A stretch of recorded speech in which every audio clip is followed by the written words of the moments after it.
Bismillahirrahmanirrahim. Assalamualaikum warahmatullahi wabarakatuh. Selamat pagi, salam sejahtera untuk kita semua.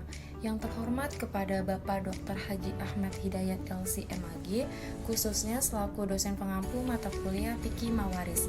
Kali ini kami dari kelompok 5 yang beranggotakan saya Siti Amelia selaku moderator sekaligus presentator pertama, dan adapun rekan saya Rizky Paujan sebagai presentator kedua, dan yang terakhir Alika Saidina sebagai presentator ketiga.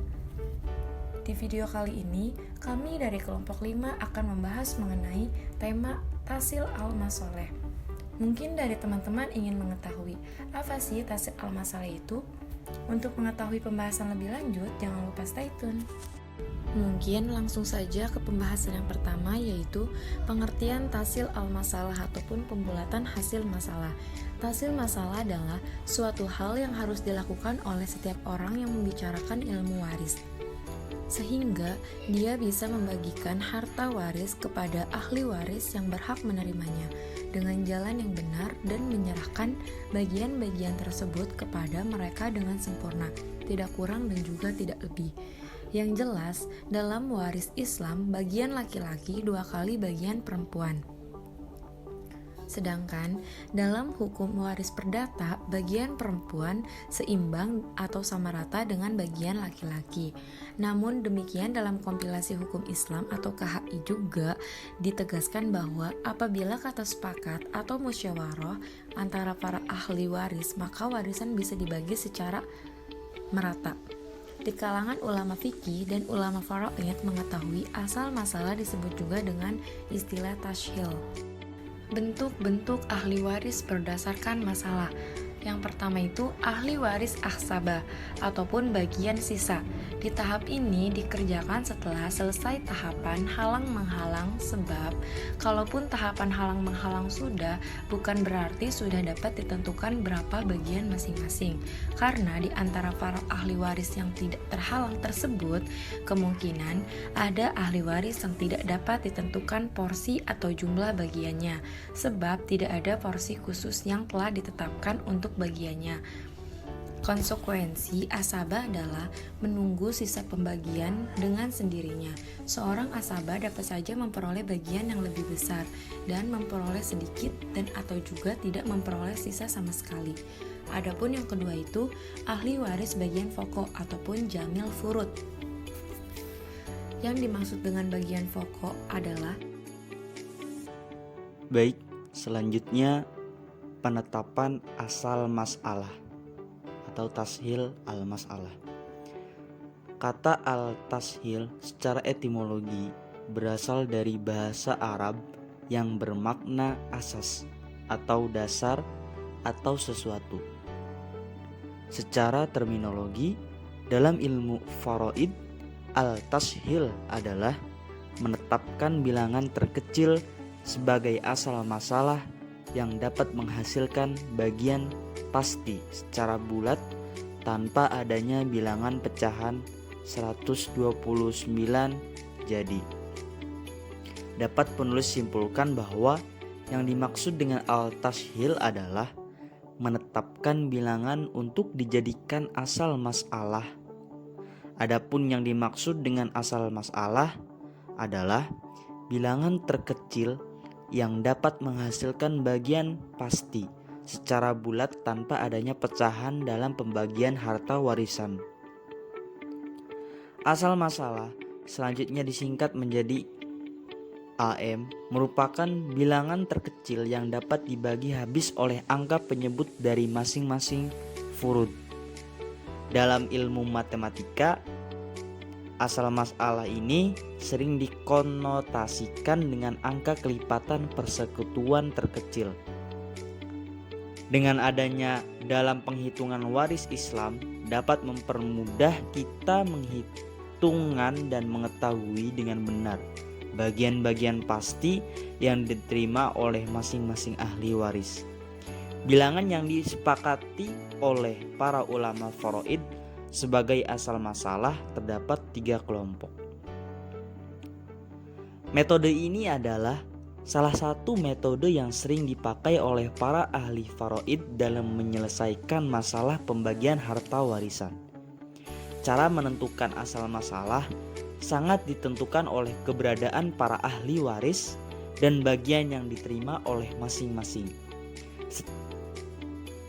Yang selanjutnya, metode penentuan asal masalah. Yang pertama, mumatsalah atau tamasul. Mumatsalah secara etimologi bermakna menyamai, sedangkan secara terminologi, mumatsalah ialah adanya dua bagian atau lebih yang sama. Misalnya, ialah terdapat penyebut bagian pasti ahli waris 2 dengan 2, atau 3 dengan 3, atau 12 dengan 12, dan seterusnya. Apabila dalam pembagian harta warisan tersebut terdapat bagian-bagian pasti, sedangkan penyebutnya terdapat perbandingan mumatsalah, maka salah satunya ditetapkan sebagai asal masalah, baik bersama dengan bagian sisa maupun tidak. Contohnya ialah seorang pewaris meninggalkan ahli waris suami dan saudara perempuan sekandung. Yang kedua, mudakkalah atau tadakhul. Mudakkalah secara etimologi bermakna masuk. Sedangkan secara terminologi, mudakkalah adalah adanya dua bilangan atau lebih. Bilangan kecil dapat membagi bilangan yang besar. Misalnya ialah terdapat penyebut bagian pasti ahli waris bilangan 2 dengan 4, atau 3 dengan 6, dan seterusnya.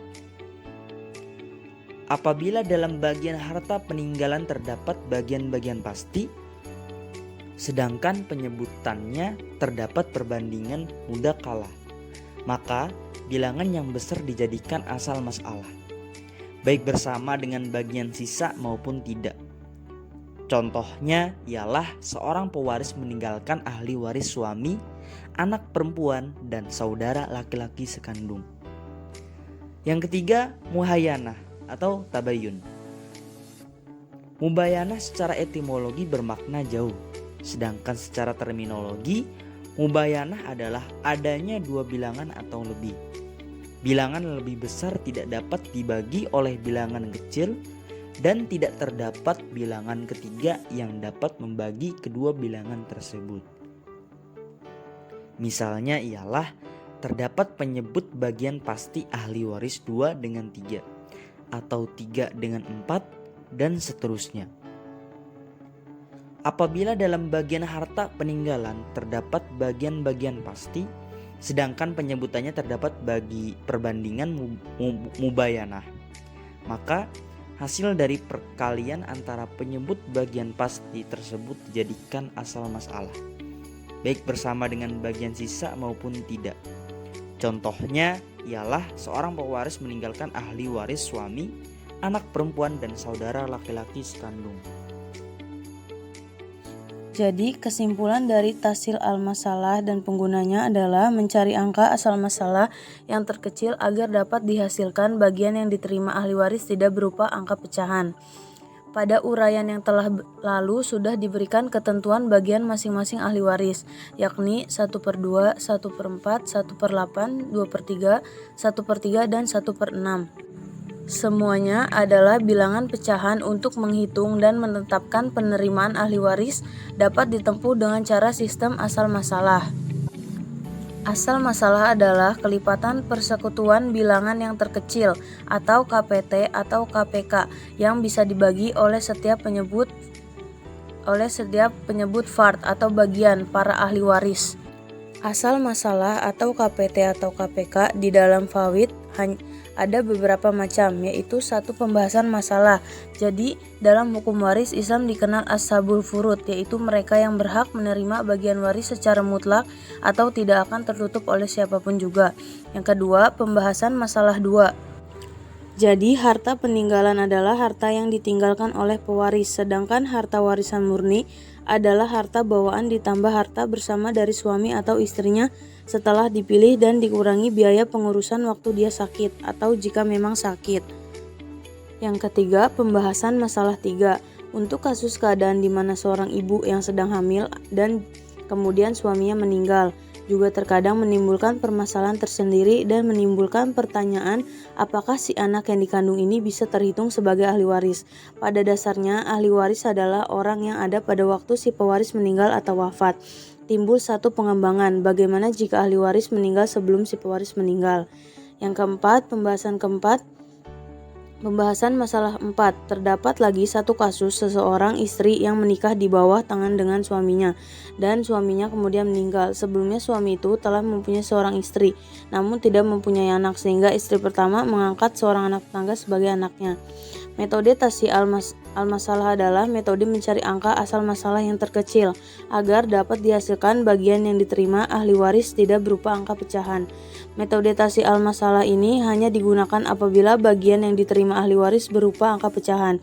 Oleh karena itu, langkah ini hanya semata-mata untuk memudahkan perhitungan dalam pembagian warisan. Oleh karena itu, muncul pemikiran untuk mempermudah orang dalam menggunakan atau menerapkan kaidah ilmu waris ini dalam sebuah bentuk pemrograman, dengan harapan permasalahan yang muncul karena ketidaktahuan atau ketidakbisaan dalam mempelajari ilmu waris ini dapat diselesaikan. Seiring dengan tingkat mobilitas yang tinggi, beberapa tahun terakhir telah marak perangkat bergerak atau mobile device. Salah satu perangkat mobile yang paling pesat adalah handphone yang awalnya sebagai alat komunikasi, saat inilah lebih dari fungsi besarnya. Mungkin itulah pembahasan mengenai tema dari kelompok 5, Tasil al-Masalah. Semoga teman-teman semua dapat mengerti. Saya Siti Amelia selaku moderator meminta maaf jika ada salah dari tutur kata. Langsung ditutup video kali ini. Terima kasih teman-teman. Jangan lupa di like dan subscribe. Wassalamualaikum warahmatullahi wabarakatuh.